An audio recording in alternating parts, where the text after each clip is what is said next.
Oh, I was just mixing my drink. Starting off the evening with a blood orange juice and lemonade. Refreshing. And tart, a little tart. Just like me, a little tart. Yes, so it's, what is it, Thursday? It's almost the weekend. I'm going to get through one more day of working from home and then go to the weekend. Is this camera crooked or is that my imagination? I don't know. All right, I'll leave the little webcam as it is and hope that it's happy. Are you happy, webcam? Sitting up there with your little ring light on that dazzles me when I look straight into it. But occasionally I'd like to make eye contact because I think people are well used to this with live streams. Someone doing a live stream basically can't do the direct eye contact thing if you're going to interact with people in the stream, people commenting, etc., because the comments don't appear on the webcam lens. Maybe in some magical future there'll be some sort of projection or whatnot, but yeah, so to see comments and interactions and such like, I look there, and so it's not looking straight at the thing. So I actually don't know how long this live stream is going to go because all of Google's properties have been having outages today. I don't know if we can continue without technical problems. Now, of course, even if there is a problem with YouTube, the stream would still go to Facebook and Twitch, but no one watches on Facebook and Twitch. Everyone watches on YouTube. So if YouTube isn't working, not an enormous point in me continuing, but we'll see. People might not get notifications. Anything could happen. So at the moment, and this is unusual for this long into a stream, which is why I'm wondering about technical issues. It's just you and me who, if anyone watches this back in the future, we'll see. Musical Aviator, you've had internet problems. Dropped off the internet during a team meeting for work here this morning. Yeah, it's become a thing, like people having to regularly say, hey, trying to do the team thing and my internet sucks, the proverbial. So I'm not sure if I'll randomly disappear.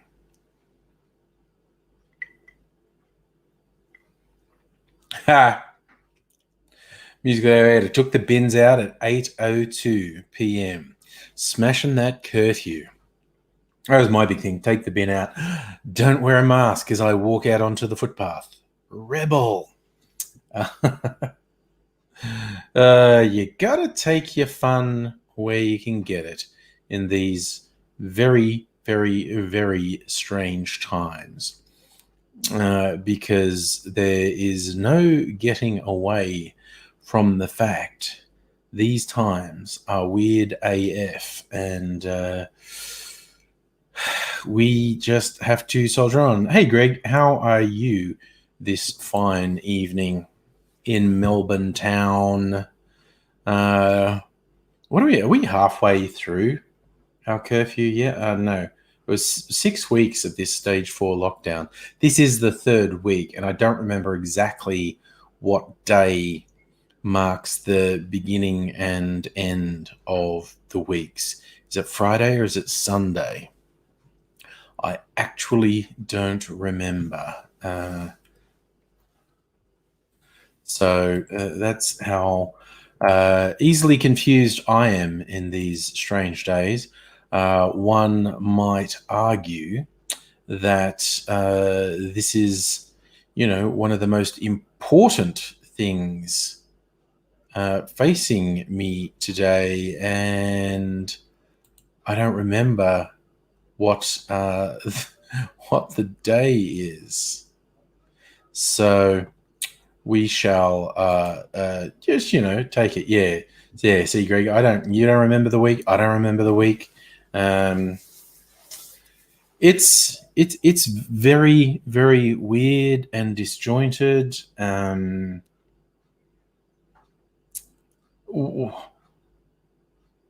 of my favorite observations of this very strange period this year, basically the pandemic, one of my favorite observations, friend who has a kid who's a young teen and who's finding the whole thing very weird and strange and challenging, and he said to his mum, "But you've had weird shit like this happen to you before, haven't you?" And he goes, "Nah, this is pretty much it for the weirdest shit with no precedence." Music Gladiator, yeah. I know what you're saying with the okay, Channel 9 news are full of shit, but yeah, saying nobody knows when the lockdown will end. There is no guarantee it ends in the 6-week period. September 13, you've actually got the date, Musical Aviator. That's good. So,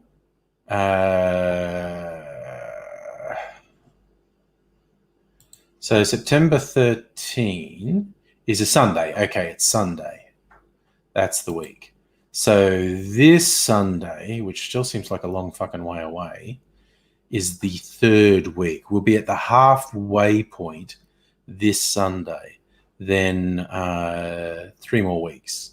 I think the lockdown will end. At least I think the most strict parts of the lockdown will be lifted after the 6 weeks, because I think we're going to see a really sharp downturn in the number of new cases in the next 3 weeks. That's my confident assertion. Asterisk, could be completely wrong. Right, Greg, you reckon the year's gone very quickly? Yeah, suddenly realizing we're towards the end of August. Yeah. But time has stopped meaning anything as well. Time absolutely doesn't mean anything. So as you might be able to tell, I'm in my cocktail making clothes. I'm going to make a cocktail. I'm going to make a clarified cocktail, which takes time. So I'm actually going to start the process now-ish. I reckon you're on the money there, Musical Aviator. We'll go back to stage 3 or 2 lockdown, and New South Wales and South Australia won't be wanting to let us through their borders anytime soon. Probably not for a couple months. Michael, that was the main reason I used evolution as the theme. The two-pronged thing, 3 fingers when I say two-pronged. Two-pronged thing. 1 is you can still upset the idiots by talking about evolution. 2, you absolutely do see some absolute fucking munters who make you question if humans have advanced that much through evolution. It is a valid point. Right, I'm going to make a margarita. I'm doing an experiment. Actually, it's a double experiment. One experiment is doing a clarified margarita, which I've never done before. But the second is with salt. Because with margaritas, often you salt the rim of the glass. I was listening to some folk on another live stream. I mentioned this last night. The idea that a pinch of salt in a drink can actually bring out the sweetness of the drink, which is slightly counterintuitive. It's actually a big tip if you make a drink and it's too bitter. like if you're using an Amaro, particularly something like Campari, which is way bitter, you can the impulse if you mix a drink and you go that's too bitter, the impulse may be to add something sweet, but a better way to cut the bitterness is a pinch of salt or a dash of saline solution. As counterintuitive as that seems, you talk to any chef or bar person and they will tell you a little bit of salt is the way to turn around bitterness. So there you go. And so I am going to make 2 batches of clarified margarita, and one of them is going to have a pinch of salt in it. And then I want to see if I can taste the difference, because that might be like the simulated salt rim on a glass. So that's my double experiment, because I'm also for a laugh, because okay, margarita is pretty simple. It's tequila, an orange liqueur, Cointreau, triple sec, curacao. I'm using curacao and lime juice, and I'm going to use blue curacao just for a laugh. Normally you wouldn't, because a margarita is meant to be this clear color, but I'm going to clarify it anyway, and I want to see what color it comes through. Greg, that's another good one. Coffee. If like coffee beans are burnt or whatever, and the coffee is too bitter, a pinch of salt. And coffee's one where you'd really go, I'm going to put some more sugar in it, which hardly helps. A pinch of salt will do better to alleviate bitterness in coffee than a spoonful of sugar will. In fact, the next time I try to make a coffee drink, because I fucking hate coffee, I think I'll put a pinch of salt in it to alleviate that. I've got to try and remember that. Not that I make stuff with coffee flavoring very often, but I have to remember it. So, because the whole clarification process takes ages, I'm going to start it now. And I'm going to do a couple of artsy shots. There's my blue curacao. That's brown French cacao. That's crème de menthe. Come on. That's banana. There's my blue curacao. There's my blue curacao. All right, I need to put this in there. Need to move some bottles around.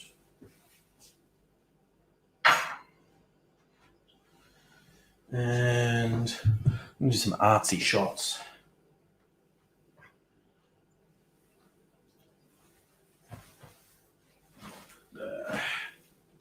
Move these for a minute. Ooh, got so much to do, so much to do.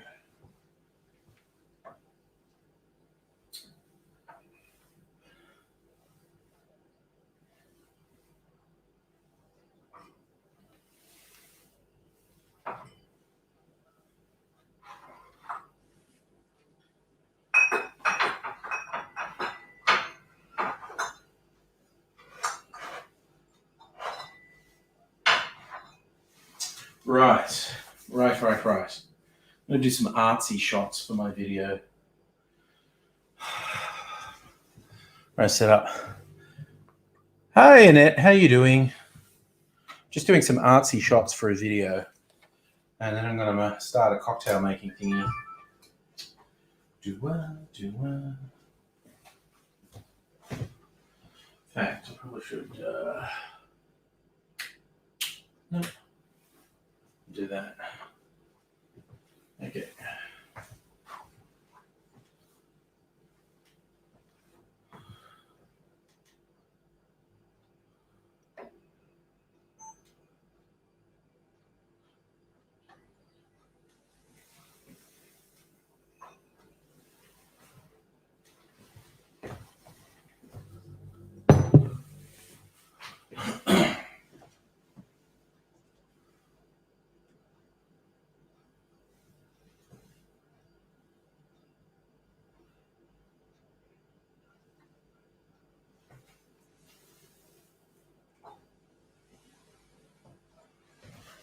Okay.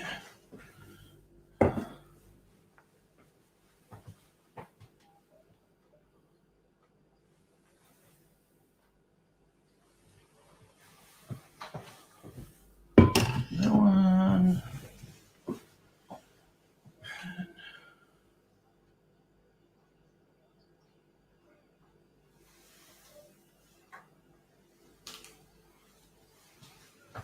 All right. Artsy shots done.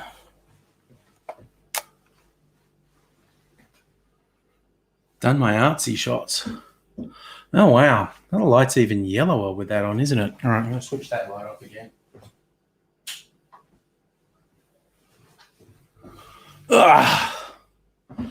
There we go. Okay, now got to do the 2 camera stuff.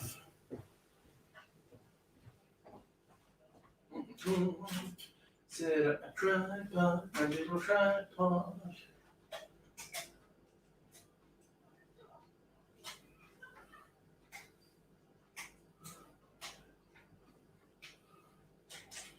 Come on, tripod, don't mess with me.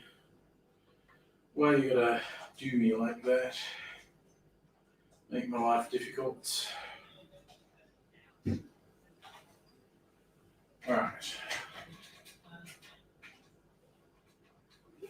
Alright, I'm gonna close this blind behind me as well, so I don't get reflections off the glass.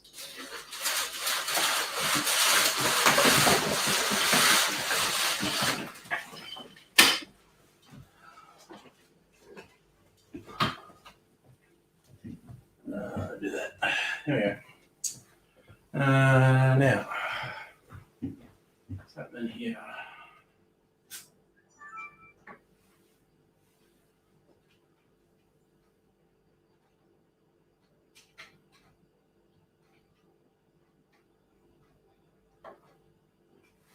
Try that.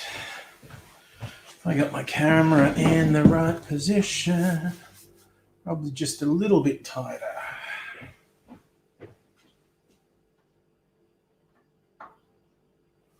All right, how's that? How is that? That's pretty good. That's pretty good. I'll do this so you can see me do it. Hey, North. No, depressed and broken. That's no good, man. Hang out for a while. Can't guarantee it'll make you feel better, but I hope you feel a bit better. So,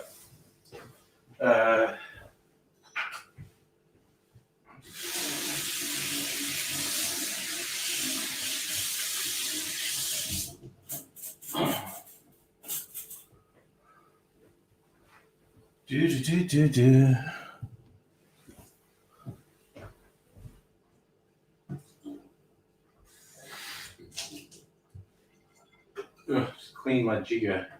It's got some sediment on it from that Irish cream I was making drinks with last night. What was that? Come on. Don't clean jigger.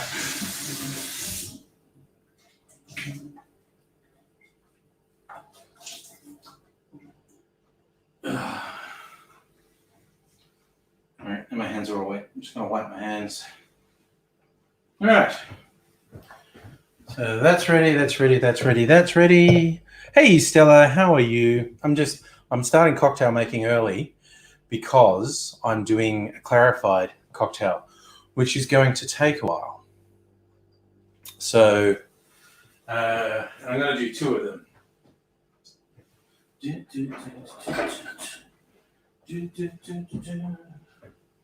Choose yourself carefully. Reach.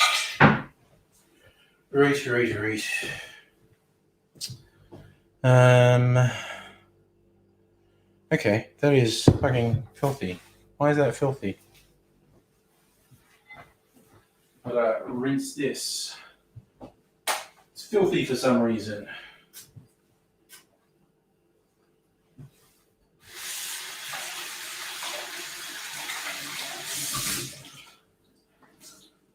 Alrighty. Getting ready. Ready, steady, spaghetti.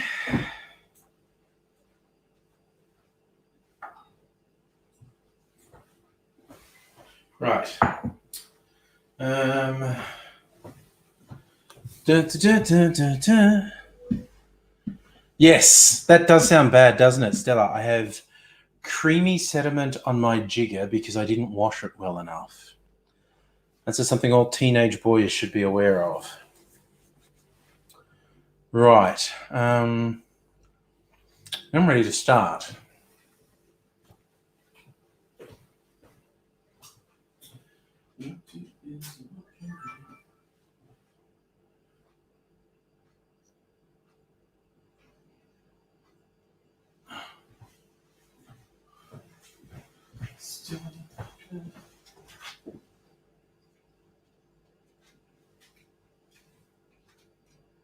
Anyway.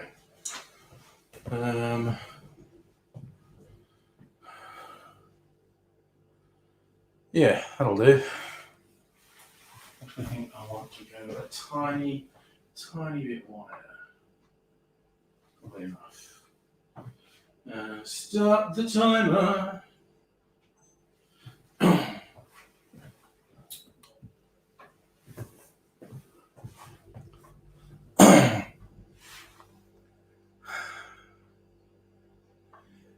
G'day, cocktail lovers. I hope you've been keeping well. Got a bit of fun for you today, an experiment. I haven't done a milk clarification experiment for a little while, and this one came to me in a dream. No, it's just because I wanted to experiment with a couple of particular ingredients, do a very different style of clarified cocktail to what I'd done before. If you haven't seen either my videos about doing milk clarification or milk punch drinks, or someone else's, very quick explanation. When you make a drink that's got an acidic content, as nearly all cocktails do, as in citrus juice, and you add it to milk, the milk curdles, which sounds bad, but the curds in the milk can then act as a filter. You pour that curdled drink through a filter. I use a coffee filter, a paper coffee filter, and then the curds act as an additional filter, and they filter out a lot of the color from the drink, and they also soften the flavors, and because the curds are separated in the milk, but the whey is added to your cocktail, which gives the cocktail a really nice silky texture, a bit of mouthfeel to add to it. Does really great things to the taste. So I've done several on the channel. I'm sure you can find them. You're clever and industrious people. I'm going to do a margarita tonight. Margarita is a classic, and people do a lot of tweaks and a lot of riffs on the margarita, because when a drink is a simple classic, it's very easy to do your own little variations on, and that's a good thing as far as I'm concerned. I'm going to go with a relatively straightforward recipe of just tequila. I'm using orange curacao. Some people use Cointreau, triple sec, etc., and lime juice. But just for fun, because I want to see how it works, I'm going to use blue curacao because I want to see what color the clarification goes. When I've done clarifications with drinks that are naturally brown, like with whiskies or rums, etc., it's turned into a really beautiful, clear, somewhere on the spectrum from yellow to orange. It's always a very interesting result. I'm really intrigued as to what color the blue curacao will clarify it to, because I suspect it's going to be greeny blue, because I think the dye in blue curacao is really strong. And yes, it is dye. It's not a naturally occurring color. I hate to shatter anyone's illusions. There's not a fruit tree out there called the blue curacao tree. It's a food coloring, just so we can have fun blue drinks. So that's what this experiment is going to be. And let's get to making it.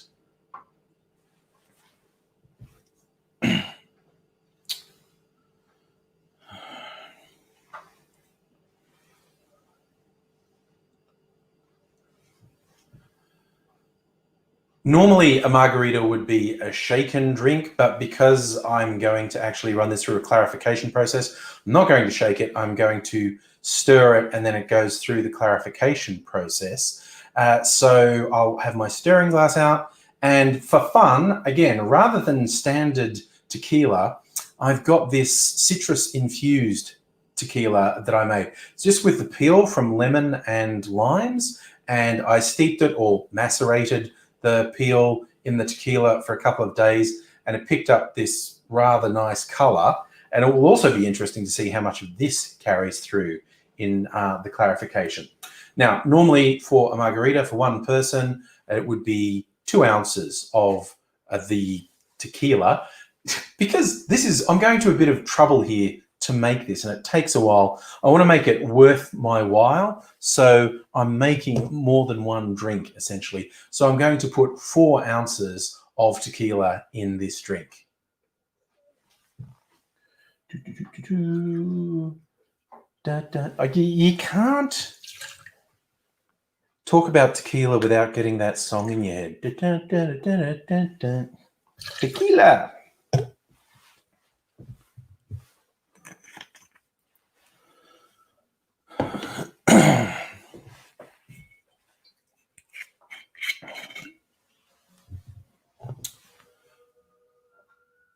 There are a few different opinions as to how much of your orange liqueur goes into the drink. I've seen anywhere from half an ounce to an ounce. I'm going with the recipes that were 1 ounce for a single drink. And again, given I'm making for 2 drinks, I'm going to actually put 2 ounces of blue curacao in.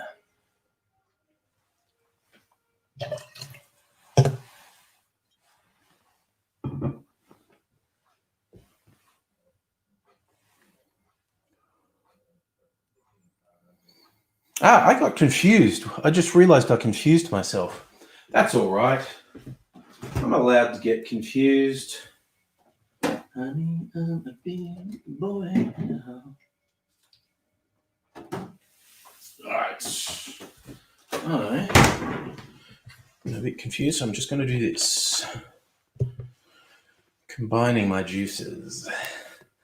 Yeah, there you go. If the creamy sediment line wasn't bad enough, now I'm talking about combining my juices. Not with creamy sediment, though. Although, maybe that's something I could do another day. Combine my juices with creamy sediment and get it off my jigger. None of this is going on the cocktail, by the way. This is just for you guys. Give you a bit of entertainment.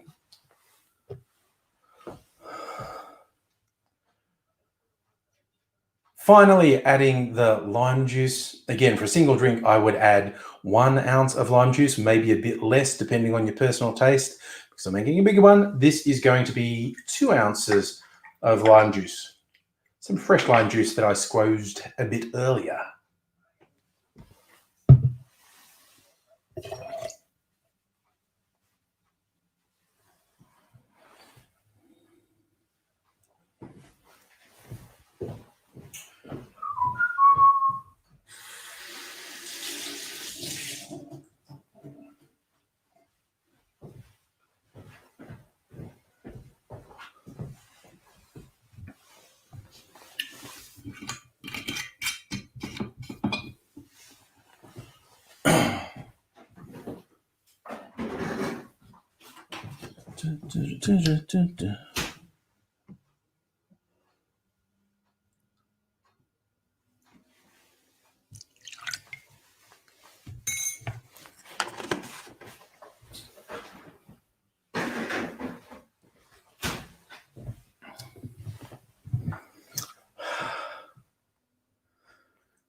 That's it for the cocktail. Predictably, a very deep blue color.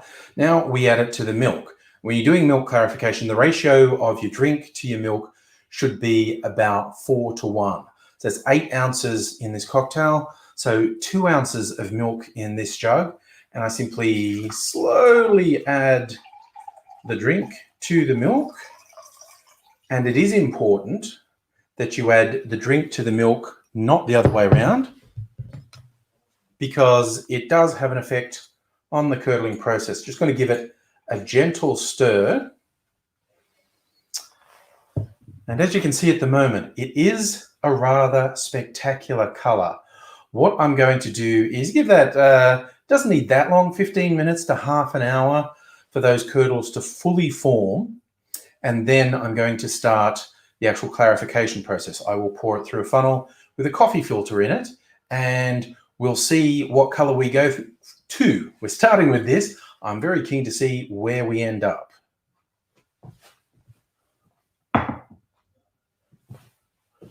Right. Okay, that's all I can do for now.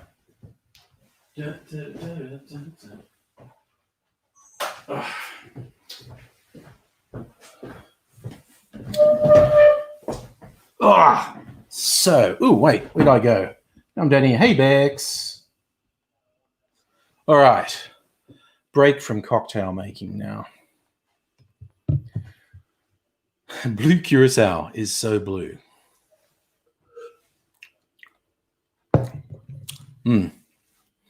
Okay. I love experiments. I'm quite looking forward to seeing how this one goes. I'm trying to think. What will I put it in? Maybe I'll just do the second one.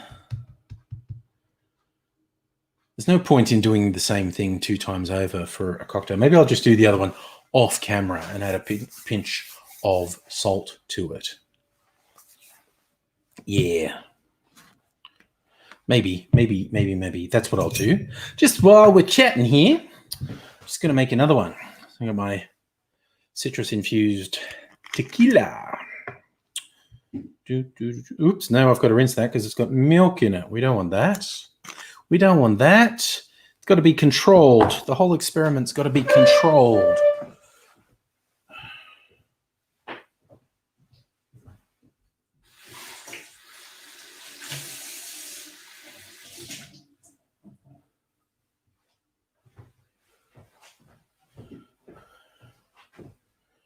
Right.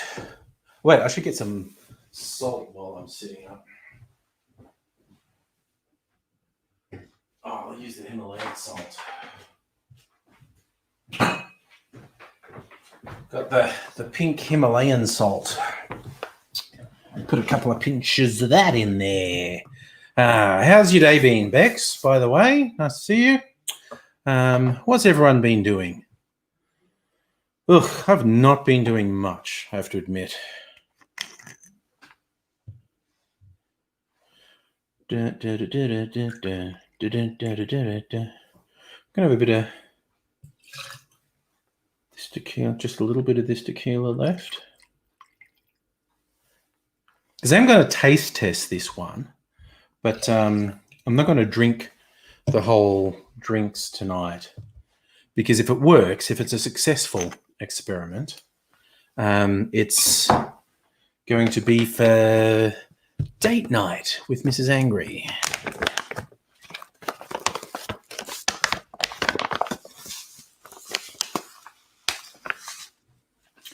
Pinch of salt.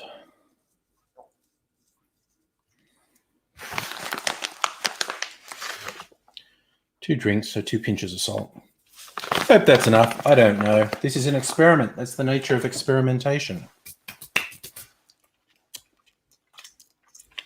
Now I got salty fingers. So 4 ounces, 2 ounces of blue curacao, which I'm sure what I'm doing would drive a tequila purist or a margarita purist insane. All right, 2 ounces of juice. Now I'm going to want to mix this a little bit to be sure that the salt's dissolved. A little bit tinkly ASMR. Anyone? How's that sound for anyone?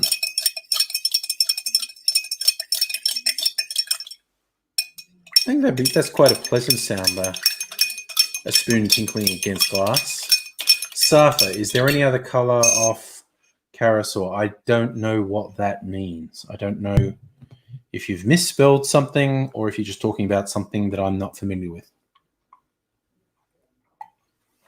Bex, you've been fucking around trying to deal with NDIS. Yeah, That is apparently a bit of a thing. They fuck you around. So Stella's trying to work out how much to charge the government as a contractor. Ooh, basically, Stella, find out what the government rate is for a permanent employee in the role and double that. And that's what you should be like, for argument's sake, say the rate for a full-time employee for the role was $100,000. You charge $200,000 and then work out, okay, that's in contract rates, that's you divide that by 52 to get your weekly rate and divide that by 5 to get your daily rate. And if they want to dictate that you say an hourly rate, you divide that by 8, and then you've got an hourly rate. Other thing you can do is consult, consult sites like Seek, etc., for what are the contract rates for the type of role you're looking at. But in lieu of any other information, I would absolutely say find out what they pay a full-time employee and double it, because you don't get any sick pay, holiday pay, any of that stuff. It tastes pretty good. Actually tastes a bit salty. Now, we're going to see what the clarification does. So I need another container with 2 ounces of milk in it. Hang on a sec. I'm going to rinse this again.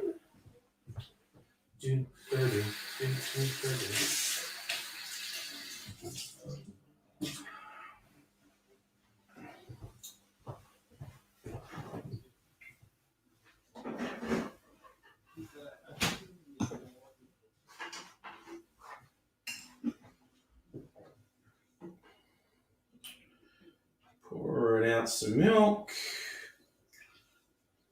Right. Milk back in the fridge. Rinse the milky residue off my jigger. Because you've got to keep your jigger in order. Keep your jigger clean, kids. And now we get the fun of, hey, Strictly Sega, how you going? Pour the blue drink into the milk. Oh, it's such a special color. Sort of turquoise.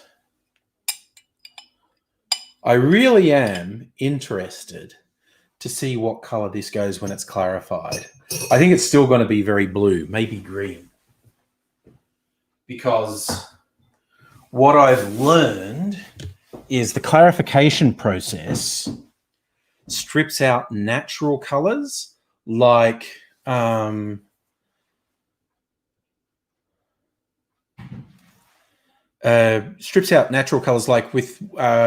rum or whiskey that's barrel aged. It picks up color from the barrel. The clarification process tends to strip a lot of that color out, but with an artificial color, like I've done one with my blue absinthe, and when it was clarified, it was a really emerald green, and that really surprised me. But then I realized what was, okay, the clarification process does not get rid of artificial dyes as much as it gets rid of natural colors.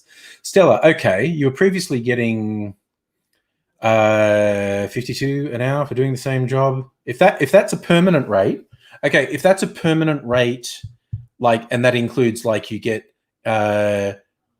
sick pay, holiday pay, super in that amount, then yeah, I would, I'd round it up to, it sounds like very specialized work. Again, maybe validate this through an employment agency or some such, but I would honestly, I would double it. I would say like $100 an hour, $800 a day or whatever. So in my experience, that's a good benchmark. So for what you meant to type was Curacao. Does it come in? Yes. This is Curacao. Curacao is an orange liqueur. So Blue curacao is a novelty drink. Curacao is an orange liqueur. So the color of proper curacao is usually somewhere from yellow to orange. This, by the way, is very good. This is Melbourne made Marionette. Marionette's curacao features Neville, Seville, and blood oranges, sourced directly from Glen, a third-generation citrus farmer from Mildura. The oranges in their many forms are macerated, distilled, and barrel-aged with cask-strength brandy from South Australia to create a truly local option to showcase in classic and fancy cocktails. So this is fruit, as in macerated means steeped. Macerated is a weird word. So fruit in a very strong brandy, and then it's diluted somewhat to bottle. Oh, good. Strictly say you definitely need to wash your jigger twice a day. As we've learned, I didn't wash my jigger correctly last night, and there was milky residue on it. And you don't want that. You do not want milky residue on your jigger. So yeah, curaçao's in the family that Cointreau and Grand Marnier are in. Curaçao tends to be less sweet than Cointreau and Grand Marnier. Cointreau tends to be the sweetest of the orange liqueurs, and Curaçao tends to be less sweet. Drier, as people say. It's very interesting, that term, something sweet or dry. Okay, yeah, Stella, super everything on top of that, specified calling. Yeah, no, I would absolutely go $100 an hour. If you're going purely contract, I'd go $100 an hour. I mean, probably good idea to validate that with an employment agency. But as you know, just going on in my experience, you would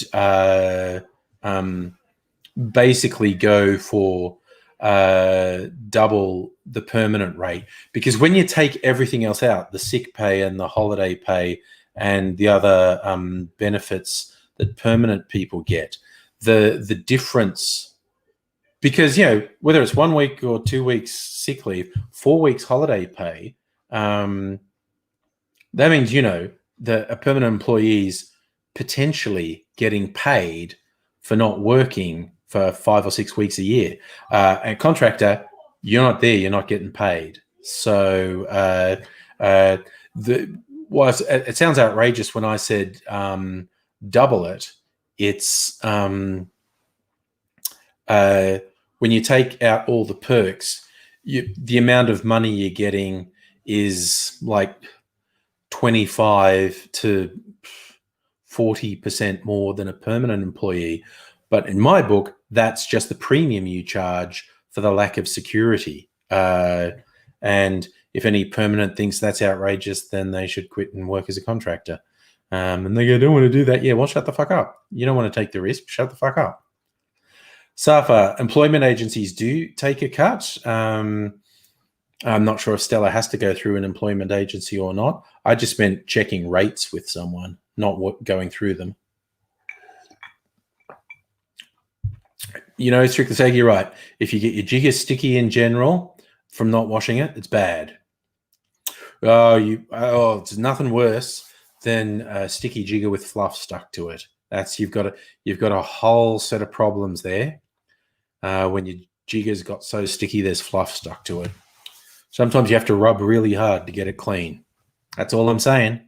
That's all I'm saying. Take care of your jigger, boys and girls, and NBs, and everyone else in the spectrum, the rainbow of humanity. There you go. Just covering my tracks there.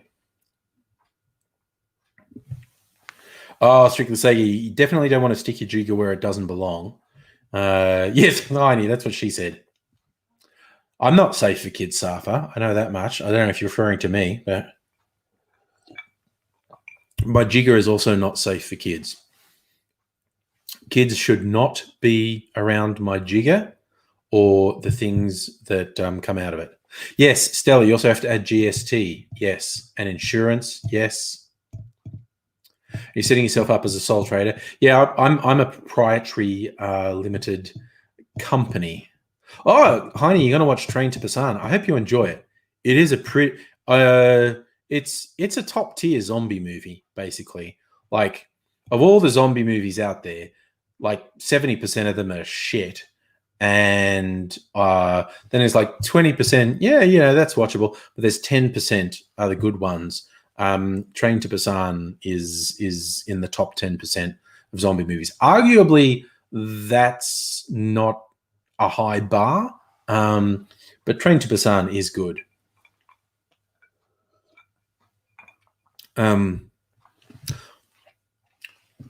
Train to Busan, I think, is good at building the horror, and because it's people don't know what's happening, which is a really good way to do that sort of movie. Have the people not know what's happening and not understand what's happening, and they have to come to an acceptance because circumstances are telling them.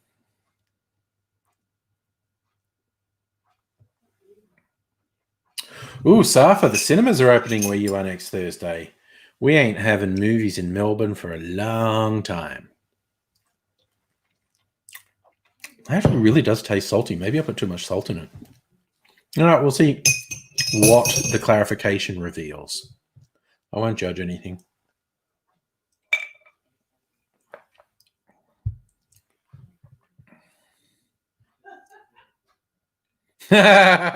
Strictly saying, you like the end, but some people didn't. I didn't hate the end. They just did a couple things towards the end that I thought let down the rest of the movie. Yeah.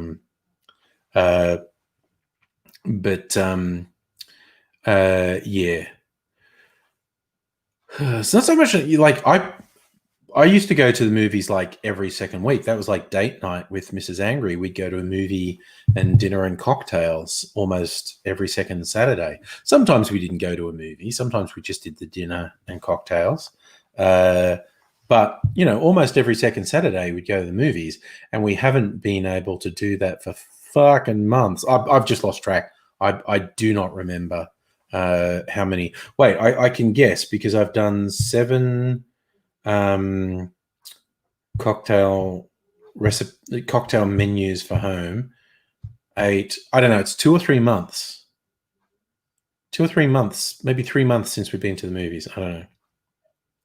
Ooh, Snowpiercer, another train movie. I want to rewatch the movie Snowpiercer, then watch the Netflix series. I just want to rewatch the movie because it was pretty bloody good. And I'm intrigued by the series on Netflix. I want to watch that.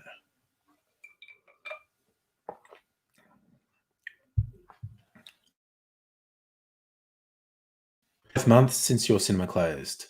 Maybe that's how long it is since mine closed too. I don't know. I've just absolutely lost track of time. Sorry, I'm just looking at this. I fucking jagged the skin on my thumb. What the fuck did I do? I don't know. It's just really distracting me. What other train movies are there? Murder on the Orient Express? Strangers on a Train? They're not on a train the whole movie, though.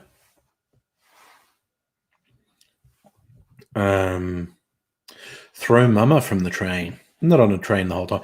Planes, Trains, and Automobiles. Not on a train the whole time, though.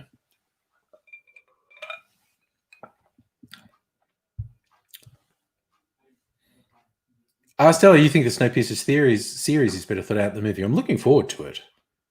I just feel like watching the movie again before watching the series. What other things have some train? Oh yes, Safa, that Tom Hanks CGI kids movie, Polar Express. A lot of that's on a train. Not all of it, but a lot of Polar Express is on a train. Classic example of the uncanny valley.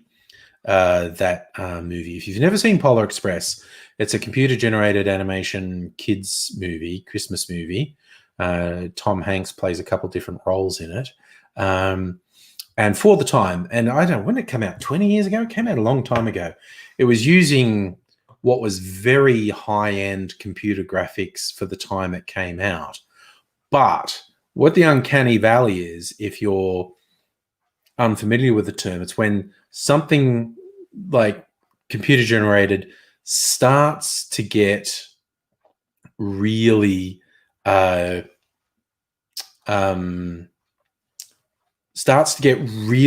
close to realistic.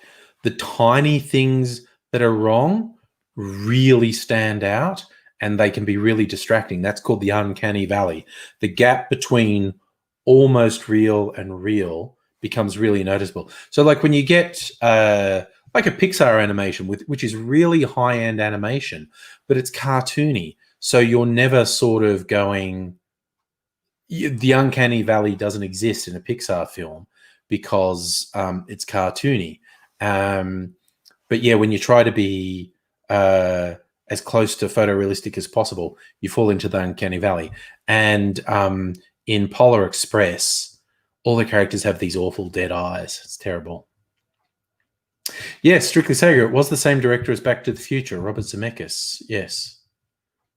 Still, did I mention Under Siege 2? Yes. I mean, no, I did not. I'm going, yes, you called out Under Siege 2. That was on a train. Excellent, excellent stuff. Train movie. Oh, that Denzel Washington one with the out-of-control train. Unstoppable. That's a train movie. That's an out-of-control train movie.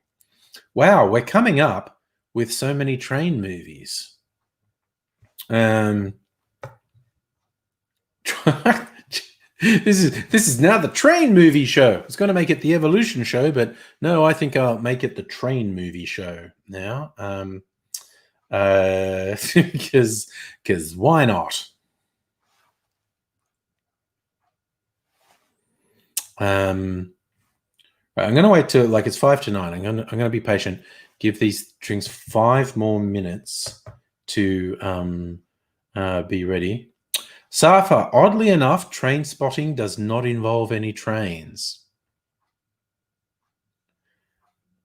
Stella, you're right. A part of Speed was on a train. That's true. Oh, yeah, Strictly Sega, you got the last bit of Speed too, yes. Train spotting was a reference to junkies going to a disused train yard in Glasgow to shoot up. That was called train spotting. You're going train spotting. Oh, yeah, Strictly Sega, Taking of Pelham 1, 2, 3. That is definitely a train movie.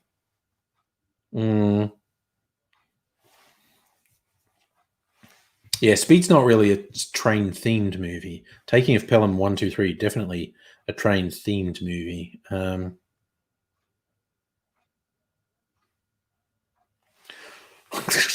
I'm finding this bizarrely entertaining, trying to think of train movies.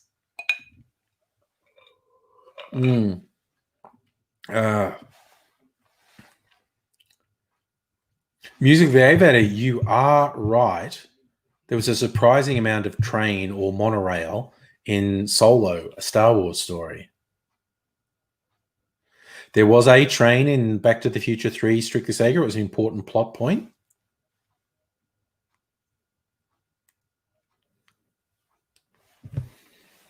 Saf, you are right. There was a train journey in Captain Marvel, but it's not really a train-themed movie.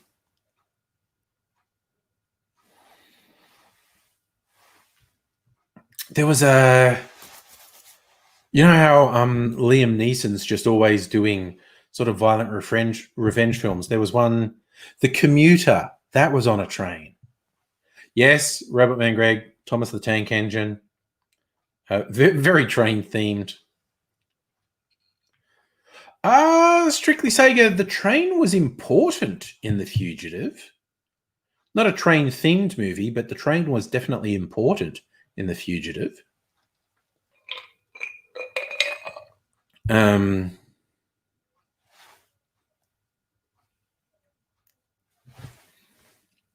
Good call, Safa. Batman Begins. The climactic scene is on a train.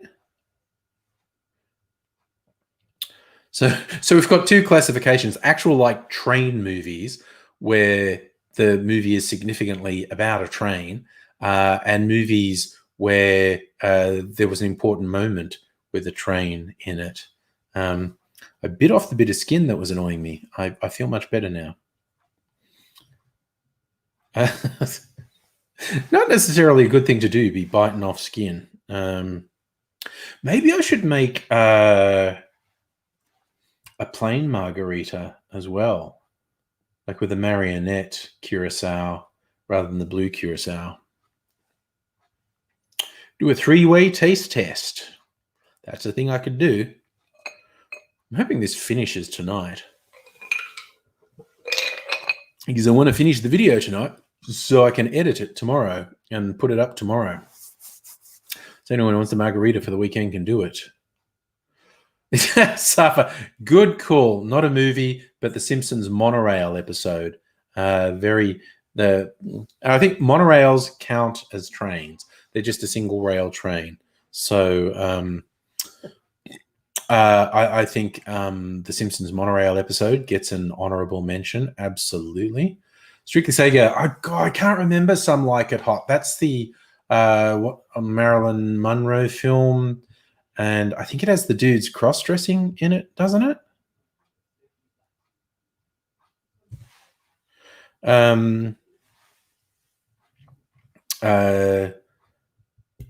Yes, I think I've seen Some Like It Hot, but I don't remember it. The only Marilyn Monroe film I really remember is The 7-Year Itch, because it's fucking hilarious. It is a really funny film. It's a weird film, and it's really funny. They join a traveling jazz band. Yes, Tony Curtis and Jack Lemmon. Yes, and they join a traveling jazz band. There you go. Some Like It Hot is based on this idea, like air conditioning, because New York City gets snow in winter, but gets really fucking hot in summer. So it was a big tradition. A lot of New Yorkers, the families, would go upstate where it was cooler in summer, like for an extended break. And often the man of the house who had a job, he had to stay in New York by himself and continue working and earning money while the family fucked off for a couple of weeks or a month. And in 7-Year Itch, the main dude's family bugger off, and Marilyn Monroe, there's like in an apartment building, one of those brownstones, the 2 up, 2 down. Marilyn Monroe is his new upstairs neighbor, and there's all this tension of where he thinks she's flirting with him, and is he going to have an affair while his wife's away? And by the way, to me, 7-Year Itch is the movie that proves Marilyn Monroe was not a bimbo, because she plays a real airhead in 7-Year Itch. And in my experience, having had some experience with performers and actors, real airheads, real stupid people, real bimbos can't act stupid. They're too self-conscious. That when a himbo or a bimbo plays a bimbo, they do it badly because they're too self-conscious. Marilyn Monroe does just an absolute hilarious airhead, which to me, that to me is quite solid evidence she wasn't an airhead. She was a very good actor. So for the subway was important in Joker, you're right. Stella, you remember a Doris Day movie where they were in a train singing Making Whoopee? Oh, Safa, the Great Train Robbery. Absolutely. Absolutely. Locust Trooper, hey, how's it going, man? All right, so it's 9 o'clock, so I'm going to start the clarification. I'm going to shoot a little bit more video.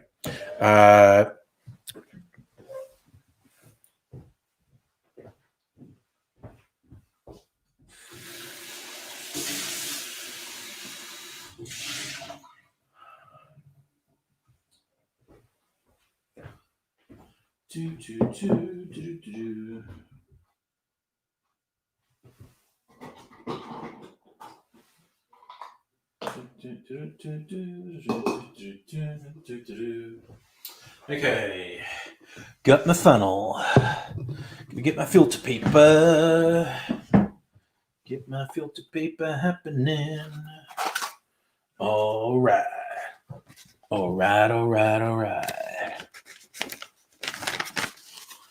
Things are good, Locust Trooper. How are things with you? I'm gonna just set up and make my video.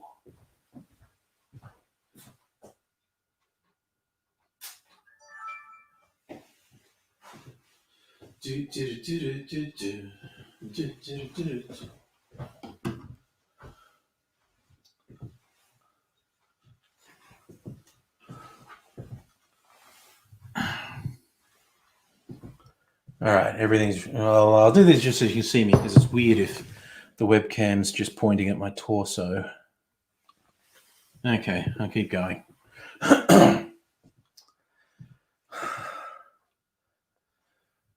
Time has passed and the curdling has happened, and I'm ready to start the clarification process. It's pretty simple, if time consuming. You said I've just got a funnel, paper coffee filter. I'm going to pour this through there and it will filter through and clarify. And a little tip, even though you're putting it through a coffee filter, it's actually the curds from the milk that are doing most of the clarifying. So the curds take a little while, not long, but a little while to sink all the way to the bottom of the filter and start doing their serious work. So the first bit that filters through, well, first it tends to go through faster than the stuff that comes later, but also it tends to be a little bit cloudy. So what's a good idea is either put the whole lot through twice, which can be quite time consuming, and I mean can take hours, or let the first bit filter through, and when it starts to slow down, like now it's just going drip, drip, drip, drip, drip instead of a steady flow, there's probably enough curds settled in the filter now, and you can do a quick swapperoo and pour this first bit out back into this container and then back in again, and then you're going to get a much clearer result, and because it just looks better. That's the main thing. It doesn't affect the taste that much whether you run it through the clarification once or twice, but it makes a big difference to the color. It makes it much clearer, which, is a more pleasing looking drink. And incidentally, while this was happening, I also did the second version of the margarita with 2 pinches of salt, because I'm making 2 drinks. And I will be doing the same process with that. I didn't think there was any point in showing it twice, but when it's all done, I will show you both drinks, and I'll do a side-by-side taste test to see if the pinch of salt makes a really big difference. All right, let's get this shit started. Okay.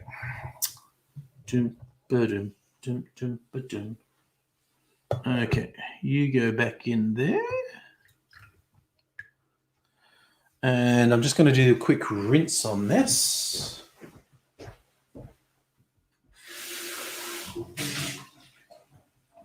All right.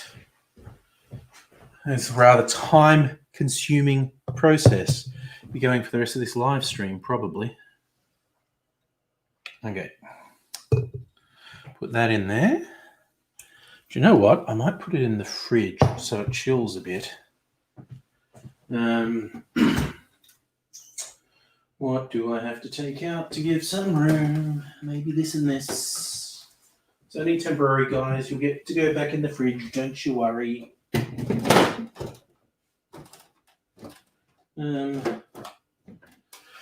Okay, hopefully that's enough. All right, you can go in the fridge. Let's put that in there. Yeah, this is going to work. All right. Well, I've got to do the same thing with the other one. I need a receptacle. I'll probably just get a glass, actually. Switch that shit off. Camera's still recording. I don't need that.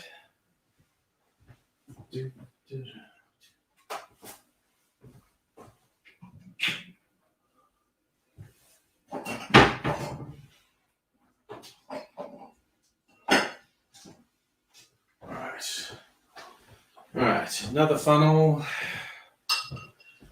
Littler funnel this time. That's okay. Coffee filter. All right. Coffee filter. And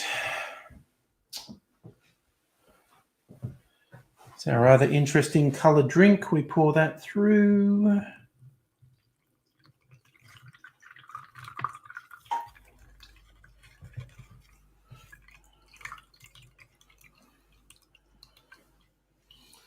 Alrighty.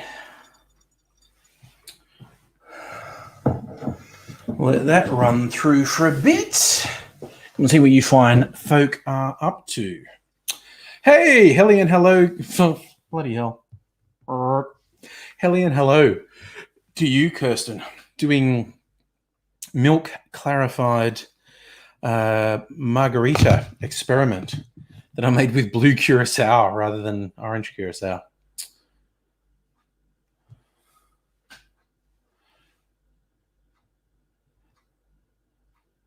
No, we're still doing innuendo, strictly saying. If you don't get a steady flow, fiddle with your jigger. Get the flow happening again. Yes. Okay. I think that's ready to go. What's it doing to me? What's it doing to me? All right, you go in there.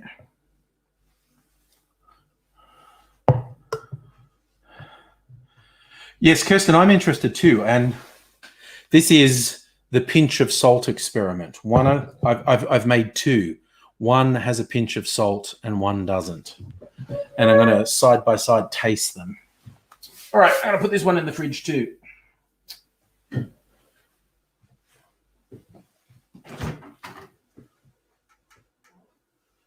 All right, in you go.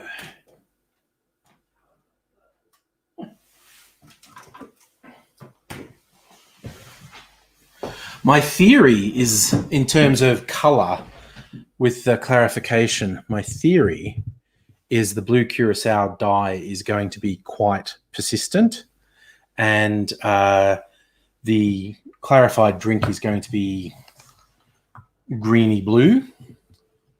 We shall see. We shall see, because I've never done it with blue curacao before. So that's a fun experiment. I've got to decide if I'm going to... Oh, no, I'm going to make a drink for myself. I've actually got a clarified whiskey sour in the fridge. I think I'll just have some of that. We're going to get... I'll be very stylish. Got to get my tiki mug and a big block of ice from the big ice cube tray, courtesy of the Bishop's Lab. And all right, I'm gonna mess with things in the fridge a little bit. Get the whiskey sour. All right. All right. This is a whiskey sour. Get this out of the way. This is made with Scotch, actually. See, it's not a very Scotch colour, is it? The clarification does that to it. This is what I was saying about natural colours. Whiskey sour, before I made this, it was very brown because it was whiskey and lemon juice, and then I clarified it, and it's almost clear. It's very light yellow, but that's because the colours in the whiskey were natural. Oh, again, every time I pour this over a big thing of ice, it's like, oh, I wish I could show you how cool it looks. Because the curdling process adds the whey to it and makes the drink a bit more viscous, a bit silky, and it looks so cool over the ice because it doesn't flow like water. It's a little bit thicker, and it just looks really cool. But I probably couldn't show you that without spilling shit, and B, I don't think the webcam necessarily has the resolution to show you that. Although I will have to try and get it for a YouTube video at some point because it looks cool. Oh, this really doesn't. Oh, I suppose it does taste a bit like a whiskey sour. I mean, okay, it does taste a bit like a whiskey sour, but the clarifying gives it its own taste. There's still there's still smokiness from the Scotch. Kirsten, fair call. If I was Henry, I'd be doing a shot for talking about viscosity. But I'm not. I don't have a shot rule. So putting a bit more lemon juice in there because there's just a little bit left in this. Why not? Again, Kirsten's referencing a live stream we watch Mondays, Wednesdays, and Fridays. Henry from Applewood Distillery. Kirsten has decreed there are certain words that are too wanky, and if he says them, he has to do a shot. Viscous is one of them. Locust Trooper, you just finished talks with your builder. Oh, he's giving you a discount on the granny flat. Nice. Nice. What's that question, Stella? Fred Farger, was he on TV outside of regional Victoria? It's not a name I'm familiar with. Every now and then, people will talk about, be like trivia stuff about TV, and I'll be getting every question right. And because I'm here in Melbourne, and then they'll ask something historical about a Melbourne radio station or a Melbourne TV station, and I've got like no fucking idea because I grew up in country New South Wales. We didn't get Melbourne shows, so yeah. Kirsten, your new favorite thing, you call shot, he says fuck off, and then does the shot. Ooh, Locust Trip, you're going to rent your granny flat for $200 a week. Nice. Strictly Sega. Okay, point one, I wasn't trying to unload my old DVDs. I'm quite attached to them. I was trying to help people. If there was someone who was stuck in Melbourne lockdown who didn't have a streaming service, if they wanted a few movies, I'd send them. I did want to unload my old kids' DVDs. About 50% of the DVDs I bought when the kids were growing up, there's like stuff they're literally never going to watch again. And I did find someone who had like 3 kids under 10 and they didn't have a streaming service. So I just packed up like 40 discs in a box and shipped it to them. And they were very gratefully received. So I was happy to do that. The kids ones I kept were like Pixar and Disney and Studio Ghibli, basically. The stuff that I still like. But yeah, a whole bunch of other stuff. Now, well, some of them were honestly, some of them were shitty. But some of them are very good. It's just like, that's cool. It was for the kids. They're grown up, never watching this again. So quite a few hours entertainment for some youngsters in the box. So I was happy to send that. I do like that, Kirsten. You're not Henry's mum or his boss, but he still does what you say. Okay, Stella. Fred hosted a version of it like a Tonight Show, like the Don Lane Show, on Ballarat's Channel 6. Wow. When you were a kid, he hosted the matinee movie, which was the midday movie. Yes. Oh, Locust Trooper, there's always people struggling. Yeah, and I'm not trying to... It was like no big thing. It was literally like this shit is taking up space and it's potentially useful to someone else, I would be really happy if someone got a lot of use out of it. So, yeah. Yes, I remember a country station I grew up in, they always referred to the matinee movie, which, yeah, was always a midday movie, and it's stuff like Elvis, Doris Day, Fred Astaire, those old shitty movies. No, they're not shitty. They're just old. Yes, Kirsten, you do have an absurd amount of power, but everyone in the stream recognizes it. Everyone recognizes you're the arbiter of shot words. I think you're a little bit harsh when he uses, and I know I'm not going to sway you, and I'm not suggesting you change it, but I think you're a little bit harsh when he uses umami in a purely factually descriptive way. Like, it's a word that has a specific meaning, and you can use it in, you can absolutely use it in an unnecessary and wanky way. But sometimes it's literally the only word that describes a particular flavor. So I think he gets that a bit rough. Because you're in a private stream with Henry and he still complied with the rules. Nice.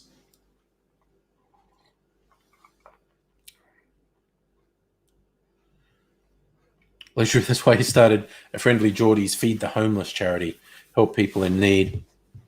It is a good thing to help other people.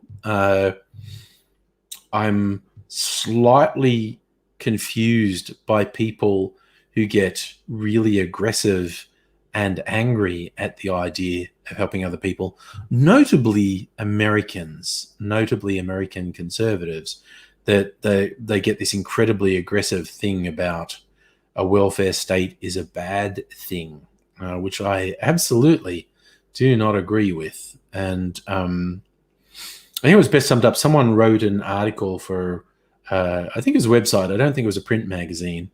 And a little opinion piece was titled, "I don't know how to explain to you that you should care about other people."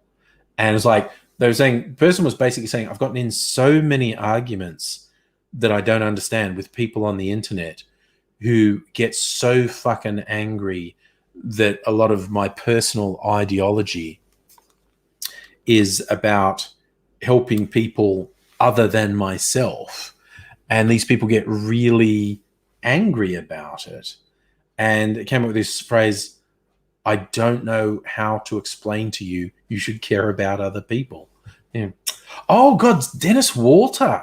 Stella, I remember Dennis Walter. He was a Ballarat newsreader. Yes, it was weird seeing newsreader singing carols by candlelight. Yeah, I didn't know he was a newsreader as well. He sang a Nick Cave song. He did a cover of a Nick Cave song in the 80s, I guess. The ship song. Come sail your ship around me. I think he, had something close to a hit with it too. Yeah, that was a bit surreal. Like one of the most mainstream, even retro people in Australia singing a Nick Cave song. Very weird. The other thing with clarified drinks is, like, 9 times out of 10, you really have to remind yourself that there's booze in it, because it tends to not taste very boozy. It has all the flavors in there, but it doesn't necessarily taste like a lot of alcohol in there. And this is like a double that I'm drinking, so I can feel I'm already half pissed. So, yeah. Oh, yeah, Safa, try not getting poison in your tea.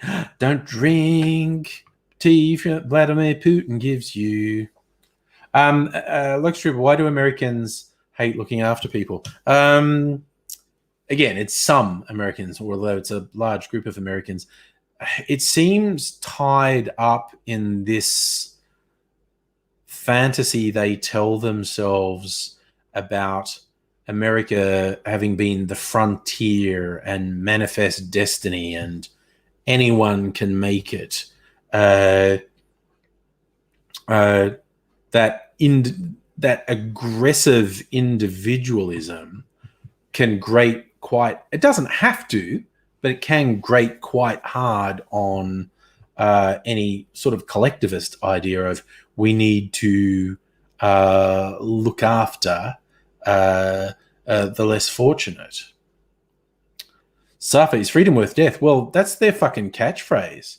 Give me liberty or give me death. Ha! Still, you don't remember Dennis was cool enough to cover Nick Cave? No, and it wasn't bad. I mean, because again, if you know the Nick Cave song, the Ship Song, it's a very croony ballad, and that's the sort of stuff Dennis Walter used to sing. And so the version he did was not that different to Nick Cave's version. It was just Dennis Walter's voice. Yeah, go look it up. Is it on YouTube? I bet it's on YouTube. Let me really quickly look.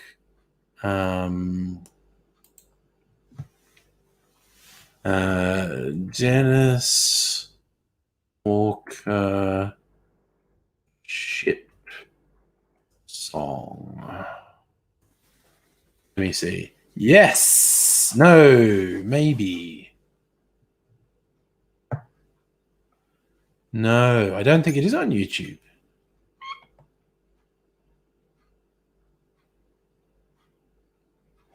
Wait, is it Walter or Walker? I'm getting confused. Walter. Maybe that's the problem. I misspelt his name. Dennis Walter. Yes. The audio, at least. I don't think there's a video to go with it. And it's great because you see the other Dennis Walter songs on YouTube are Rock My Soul and Love Me Tender.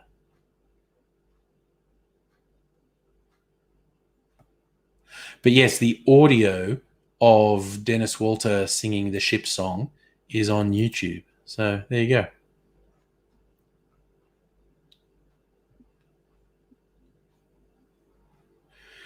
Safi, absolutely true. The liberty in the US was only granted to not just white men, but property-owning white men.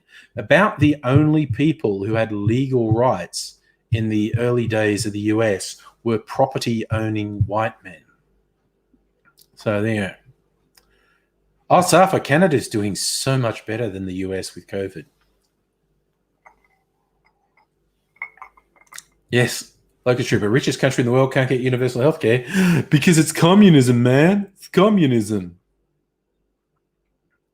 Stella, Scummo's just fucking up with the vaccine so much. For those who haven't been paying attention, in a 24-hour period, Scummo said, we've signed a deal with this pharmaceutical company to get 25 million doses of their COVID vaccine if it works. To a few hours after he said that, it came out that no, you don't have a deal. And then he was basically saying he wanted to, make the COVID vaccine, if it becomes available, as close to mandatory as possible. And so, of course, all the anti-vaxxers lost their tiny little warped minds over it. And then someone's gone to Scummo, oh my God, they all vote for us. You've got to fucking walk it back. So then Scummo turned back and went, oh, no, it's not going to be that compulsory. I'd like people to get it, but I'm not going to force anyone to get it. So basically, fuckwit Scotty from marketing went with, we've got a deal. No, we don't. It's going to be compulsory. No, it won't. In 24 hours. He's a fucking idiot. He is an incompetent, clueless idiot. Safa, Pauline Hanson doesn't like the vaccine. I don't want her to have it, man. I do not want her to have it. I also want her to do the other paranoid things and fucking drink bleach. It's like every time someone brings up one of these things, like idiots who are inspired by Trump, who think bleach is going to work for them, or hydrochloroquine, which has quite severe potential side effects up to and including death, and a lot of nasty things on the way up to death, or refusing a vaccine. It's basically like if someone is stupid enough to want to, consume oleander, which is a poison, or bleach or hydrochloroquine, I think they should. because I'm not going to miss them if they fucking die.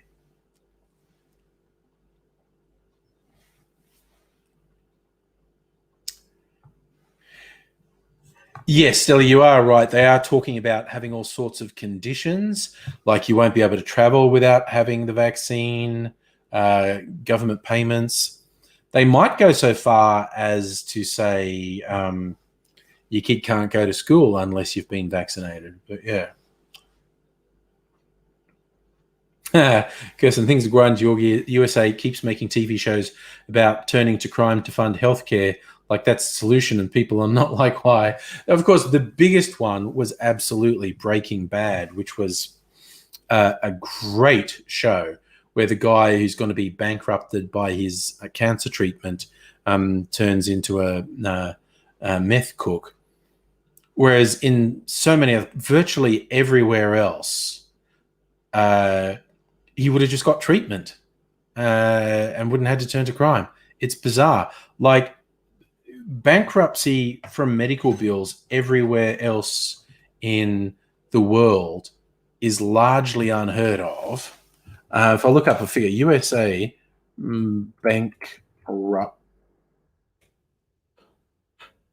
bankruptcies from medical bills. Medical debt.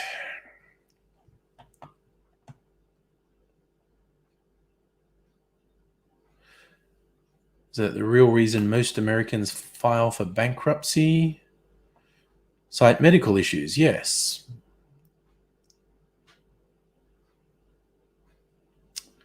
So, yes, it's like 2/3 of bankruptcies in America are tied to medical issues. In the rest of the world, it's like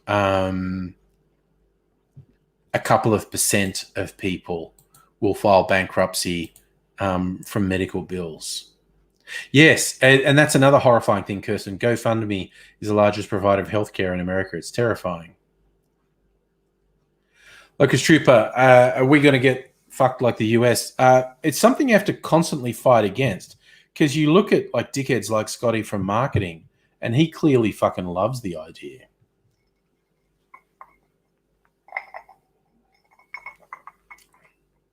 Suffer. Ooh, I love that little exchange. Suffer, Obama hates Trump. And as you point out, Strictly Sega, not as much as Trump hates Obama. Both are valid points, I believe.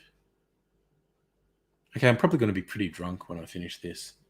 I think it's like 4 cocktails. I'm just being really generous with what I pour myself. I'm generous to myself. I'm just a nice guy to myself. Blokes Trooper, I hope not too. But I think it's something that we have to constantly be on guard about. Because if you let like that stupid fucking think tank, the IPA, they're just the fucking scum of the earth. They're filth. And they basically dictate policy to the LNP. And it's something you've got to fight against the whole time.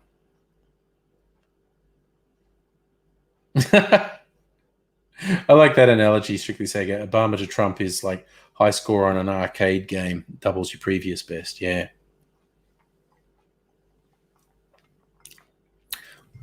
And the sort of spite Trump has towards Obama is the spite of someone who used to have the high score on the arcade game, that this other guy got a new high score that was double the previous high score. It's that level of spite. I actually met someone and was sort of friends with them because we were battling for the high score on a particular shooty game in a video arcade when I was still at school. He used this was one of, when you got a high score on video games in the old days, often you could record something. Originally it was like 3 letters. They'd let you put 3 letters in, and some later games would have many more letters, and sometimes other characters as well, like 10 or even 20 characters. And this guy's like screen name for his high scores was Zaphod, as in Zaphod Beeblebrox from Hitchhiker's Guide to the Galaxy. And mine was Elendil, which was an elven hero from Tolkien's The Silmarillion. And for ages, we were battling for the high score without ever seeing each other. We just sort of see who had the high score, and then you try and beat them again. And then one day we were there at the same time. And it turns out we had a mutual friend. And he like came in and goes, "Is that you? That's me." And we're like, "Oh." So we bonded over the fact we were fighting for the high score on this game.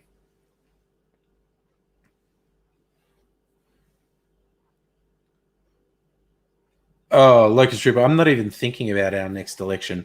Labor are just so fucking hopeless at the moment. I'm not even thinking about it.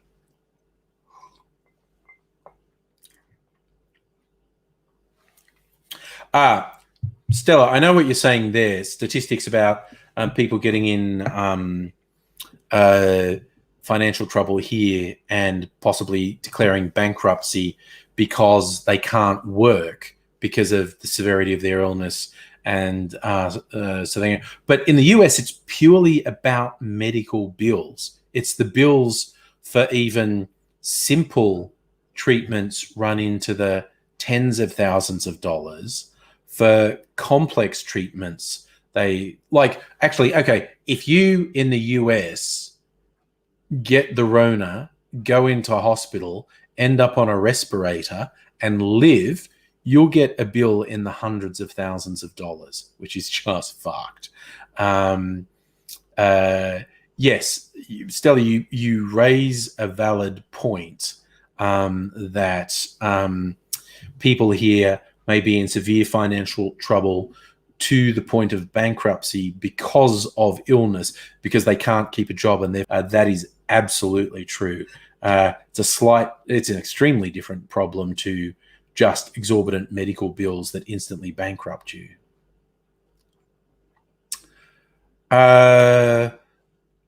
Locust Strip, would I vote Greens? I don't know. The Greens shit me almost as much as Labor, in all honesty. I think the Greens have the potential to play an important role in Australian politics, but they've got so much infighting. I mean, it'd definitely be Greens or Labor that I would push people to vote for. It's down to, how well Labor can do overall, because you could end up with a situation like with Julia Gillard, even if Labor had a minority with the support of a number of Greens, they might be able to form government. But yeah. SB, you won't vote Greens as a pro-Palestine. I'm pro-Palestine.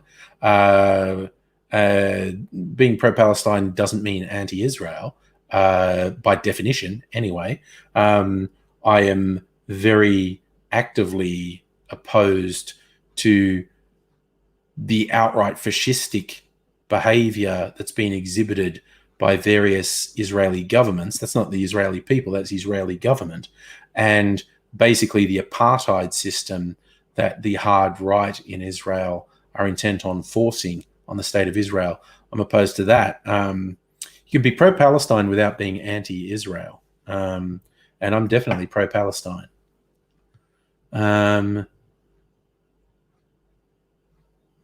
Oh God, so there's someone in the US talking about being charged a couple of $100 to a couple of $1,000 for COVID tests, which is ridiculous.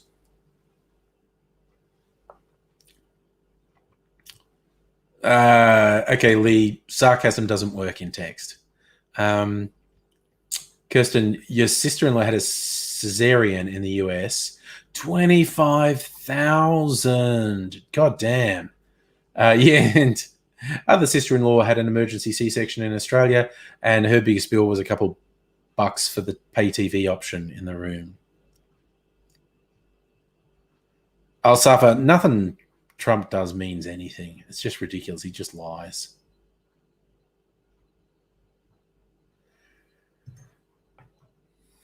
Locust Trooper, I completely empathize with what you're saying there. The Labor Party currently is acting, they're like virtually saying, no, we're just like the Liberal Party, honest, but a bit nicer.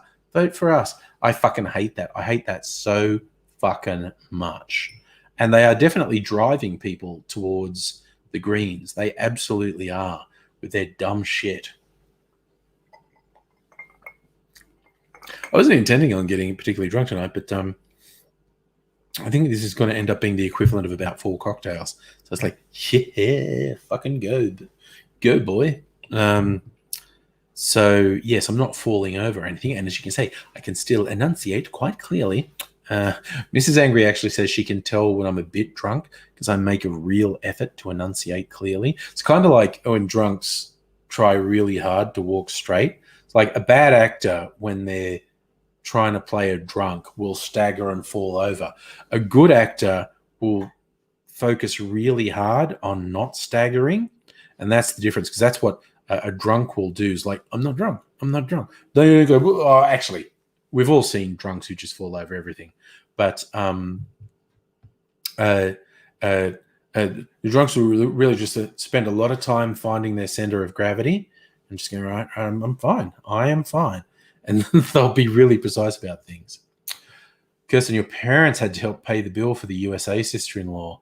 Damn. Yeah.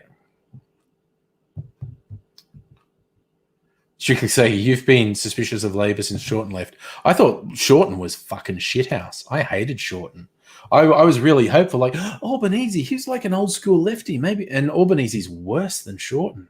Jesus Christ, he's pathetic.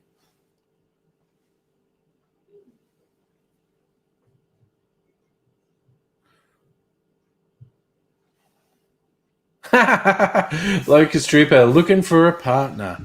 Man, I'm for the last like 25 years, I'm Mr. Internet dating. Like I met my kid's mum on the internet before internet dating was even a thing. But I met Mrs. Angry through an internet dating website, rsvp.com. I'm a huge believer in internet dating, actually. It's much fucking easier than like going out and trying to meet someone. Obviously, it's all, it's a bunch of fucked up people out there. But I think internet dating is way better than like trying to meet someone socially. God, just the idea of going to a pub or a club and trying to meet someone, trying to pick up is just like, it's a fucking nightmare as far as I'm concerned. So I personally am very big. I'm very big on the internet dating. I think it's way less stressful than anything else. And you stand a better chance, in my opinion, of finding someone who's better for you.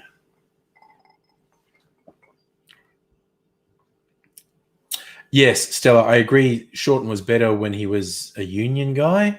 He didn't just knife Gillard. He knifed Rudd as well. He was a prime mover in getting rid of Rudd.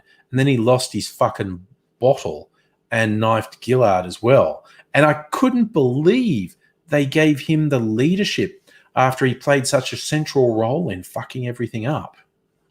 There you go, Kirsten. You met your husband on the internet before it was cool too. Yeah. So, yeah, and I just think the internet is a better way to meet someone than just fucking randomly going out, or maybe getting introduced to someone through friends or whatever. Because I don't think, okay, when I was at uni is just like a natural fucking hookup zone. But then I left uni, and yeah, then my one serious girlfriend who I was with for a few years out of uni, I met through friends. And yeah, post that, it was all the internet. So, all right, here we go.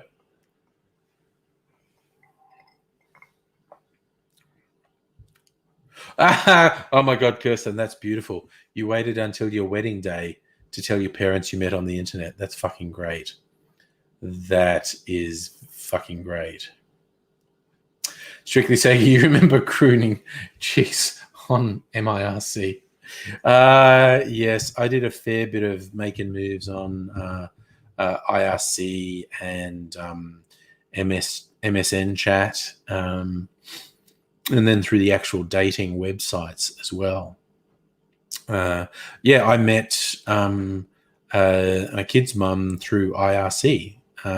She was living in Melbourne. I was living in Sydney, which, as I've said before, I think there is a very strong chance I could accurately call my daughter the first internet baby. She was born in 97, and our parents had been in different cities, met through the internet, could only have met through the internet. So with that criteria, with people who could only have met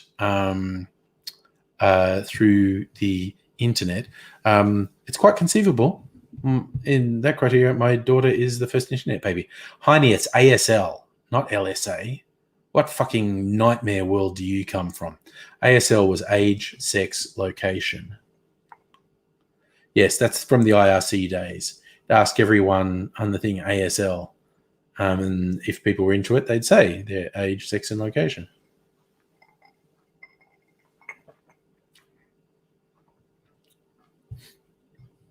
Yeah, I don't know where you're getting LSA from, Heine. You're a weirdie. You're a weirdie, buddy. She could say it's always chicks in different states, like a holiday, visit the girl, get the tour, have some fun, come home. That sounds good. Oh God, I remember MSN chats about, God, how long ago would it have been? Because they killed it about, I don't know, 18 years ago? Something like 17, 18 years ago. But being in Australian-themed chat rooms on MSN chat at a particular time of day, the chat rooms would suddenly get flooded with young women from Southeast Asian countries like Thailand and Philippines and whatnot, looking for men. It was pretty funny, I always thought. Wow, Kirsten, for 7 years you kept up the lie you met at a goth club.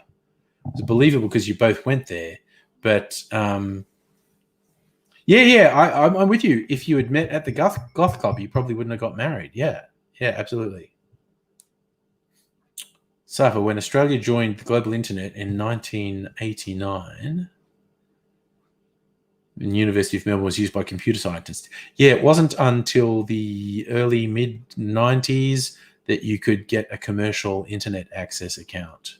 It was only at universities for a few years.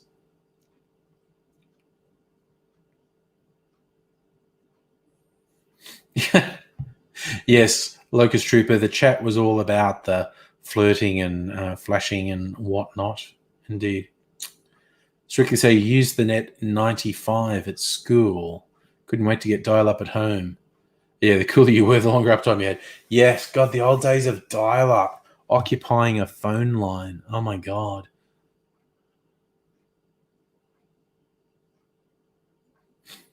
Saying MSN Messenger or... Yes, no, see, Safa, it's not MSN Messenger. There was a completely different thing called MSN Chat. And they killed it in about 16, 17 years ago because they found out it was just all sex and porn, and they didn't want to be associated with it. You say that Skype replaced MSN Messenger. Yeah, they're ditching Skype now, as far as I know. Microsoft Teams is the future. Strictly Sega, you did Yahoo Chat. I don't think I did. I think I did MSN Chat, and then I met someone, so I was off it, and then it got killed. So, yeah. Oh, I remember Excite Chat. Yes. That was another one. So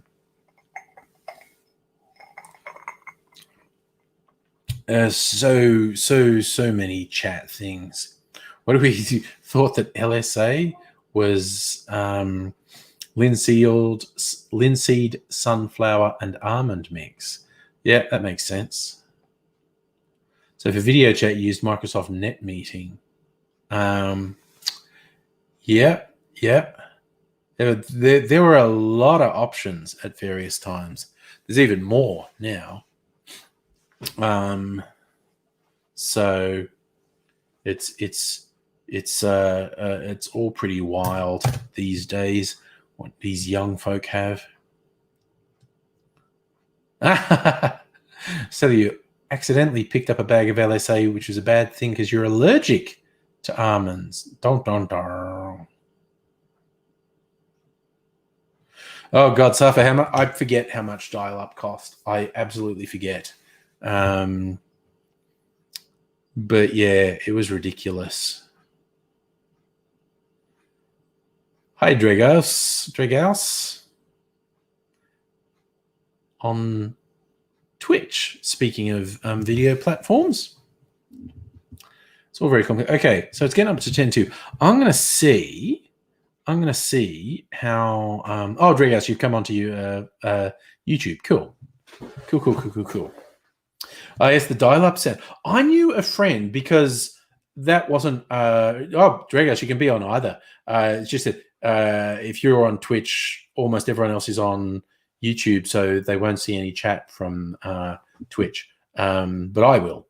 I had a friend who could make sounds because the dial-up thing was actual communication code, and I had a friend who could whistle pitches that would actually make an internet connection happen. It was weird. Strictly Sega, you actually remember it's $45 a month for access, but because you were doing a local call every time you connected, it'd be about $50 of phone calls a month as well. Michael, hooray for Charlie. Oh, yes, you're doing the Charles Darwin thing. I forgot that I put that as the theme. Yes, it's the anniversary of Charles Darwin publishing his theory of evolution. Was first published on this day in 1858. There you go. It is a fairly momentous day in human development, really. I'm going to check how my clarifications are going, if they're done. If I can finish the video before I go to bed, if I'm going to have to wait for tomorrow. Fuck me. Okay, but I'll give you a sneak preview. See, it's going to be green. It's going to be a really nice green color. Oh, this webcam doesn't show green. For fuck's sake, looks grey. It's actually green. All right, it's going to be a green margarita. Cool. I will finish that tomorrow. Rightio.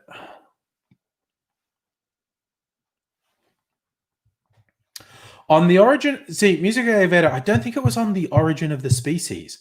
I could be wrong. I think on the origin of the species was a book, whereas what today is marking was when he first published his theory of evolution through natural selection. I think they're two different things, but I could be wrong. Oh, wow. Stella, I didn't get cable internet until that's what made me start YouTube. I had cable internet. So what was that? 14 years ago? 15 years ago? Here you go. Strictly Sagi, getting back to editing. Farewells up. I'm going to hang around for about 10 minutes and then go to bed because my fucking clarifying cocktails are taking forever. That's okay, though. I'll get back to them tomorrow morning. Did anyone get the message from Google? Man, Google are fucking shitting themselves about government regulation here in Australia. When people have asked me about it, like Google saying, oh, it's the end of the world, and media outlets of the government saying, oh, they just want to pay for news. I say, it's probably half of one and half of the other. Google is not really a trustworthy company, and they are acting in their self-interest. But some of the stuff they're saying is probably true. And our government and the sort of all the things with copyright enforcement and whatnot, they're not only untrustworthy, they're incompetent. And Google aren't as incompetent as our government. They're probably both as untrustworthy as each other, but our government has the added spiciness of incompetence with technical issues. So, yeah, for people who are worried about what Google's saying, yeah, like I said, I reckon probably half of what they're saying is true and half of it is very self-serving. And with our government, half of what they're saying is self-serving and the other half is a profound lack of understanding of how things work. Dragus, you like cocktails? I like cocktails. I'm all about the cocktails. Go check out Angry Cocktails on YouTube and subscribe.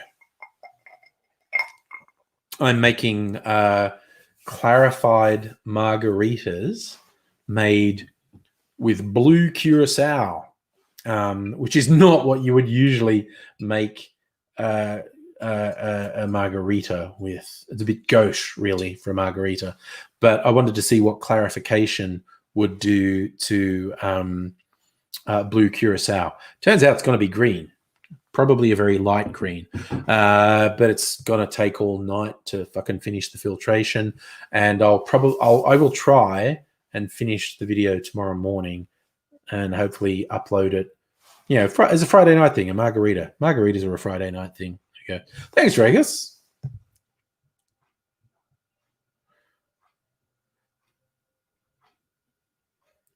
Oh god, yeah. For some reason, Microsoft changed Internet Explorer to Edge.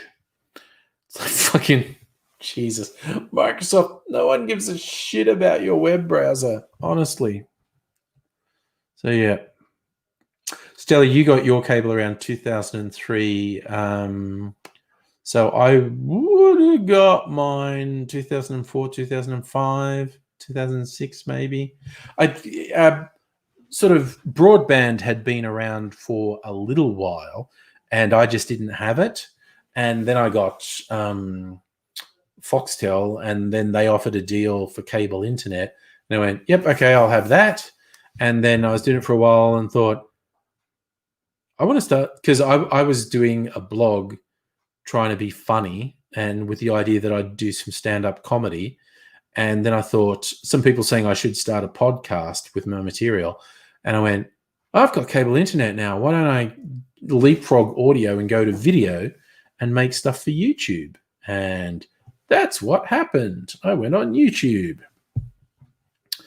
wherein I proved very bad at promoting myself, had very bad timing, and very bad at adapting to changes. So people say, why isn't your YouTube channel bigger? I say, well, I don't put enough work into it.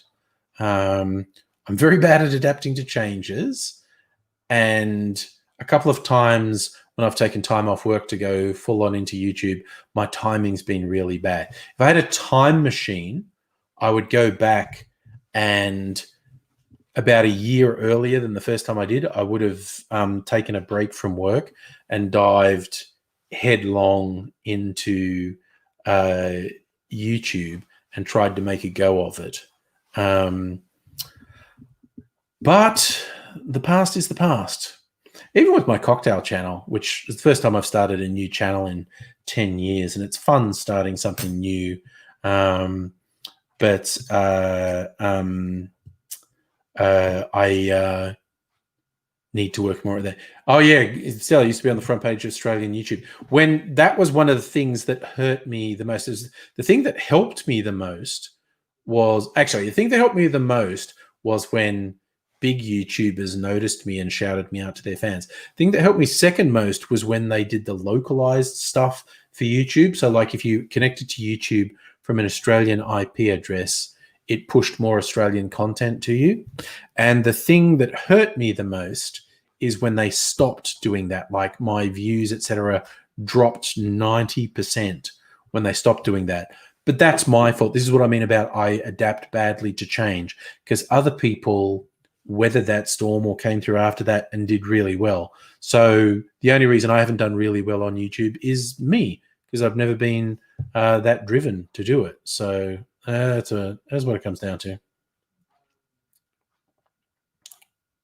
Oh yeah, I miss YouTube Australia. It was a great way to find new people, and it's very hard to find new local people on YouTube now. It's very hard. Used to be comparatively easy. Now it's really hard. What year did they stop the local? I don't know. 10 years ago, something like that. And I never adapted to change. I've just gone backwards. Old school Heine. Natalie Tran hasn't uploaded for 3 years. Yeah, I think she, has a job and stuff. Yeah, and I do follow her on Twitter as well. Yeah, Heist, you're not the only one who tells me that you found Mr. Safety through me, whereas a lot of people found me through Mr. Safety, who was a big early YouTuber. But yes. So I miss YouTube Australia. I really do. It was good. It was very good. That's okay. That's okay. Things change. As I said, I cope very poorly with change, but that's on me. I mean, I could whine and bitch and complain because honestly, YouTube has done some shitty things, but YouTube does stuff in its own interests. Sometimes I think they make quite bad mistakes. They do something that they think is in their interest, and it's very short-sighted or poorly thought out. But fucking over small creators, that's just a thing that happens. Because YouTube makes money from millions of small creators, but they make a lot of money from thousands of big creators. So that's what they chase. They chase the big money. They do benefit from the long tail, as in a million channels getting 100 views can basically generate as much revenue for YouTube as 100 channels getting 1 million views each. But there's more focus on those 100 channels that get 1 million views every time they put a video up. So that's the thing. I mean, I remember when the